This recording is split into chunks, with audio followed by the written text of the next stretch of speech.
In your opinion, will Cooper Flagg make an immediate impact with the Mavs this season? Yes. I think he's the real deal, especially at that age, to do what he did. I think he's the best freshman Duke's ever had. Wow. That doesn't mean he's the most talented. I'm not saying he's more talented than Kyrie Irving or Grant Hill when they were freshmen, but he was better and did more. He led a Final Four team in scoring, rebounding, assists, steals, and blocks.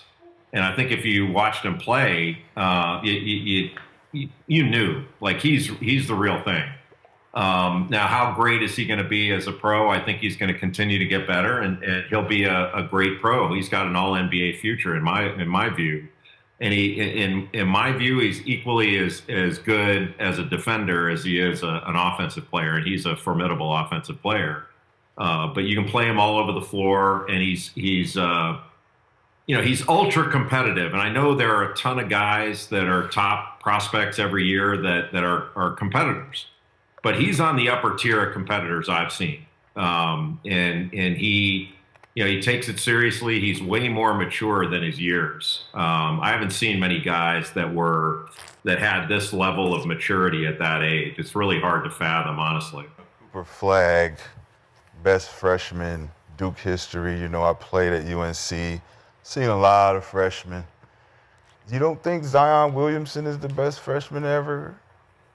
Look, Rashad, it's a close call. I'm not suggesting that, Cooper Flagg's great and everybody else sucked when they were freshmen. I'm not saying that. But I don't think he accomplished the same amount that Cooper Flagg did as a 17, 18-year-old. And Zion was a phenomenon. I've honestly never seen anything like that guy on a basketball floor. I'm not sure I've seen it since. But they went to the Elite Eight. Yeah, they did. But Flagg's more skilled. He shoots it better. I think he's more impactful defensively. And you could argue, is he a better rebounder, all that stuff. Zion didn't dominate all the categories in his freshman year like Flagg did. And look, he played with R.J. Barrett, so you could argue maybe there wasn't as much opportunity for him to shoot it every time he touched it and all that stuff. So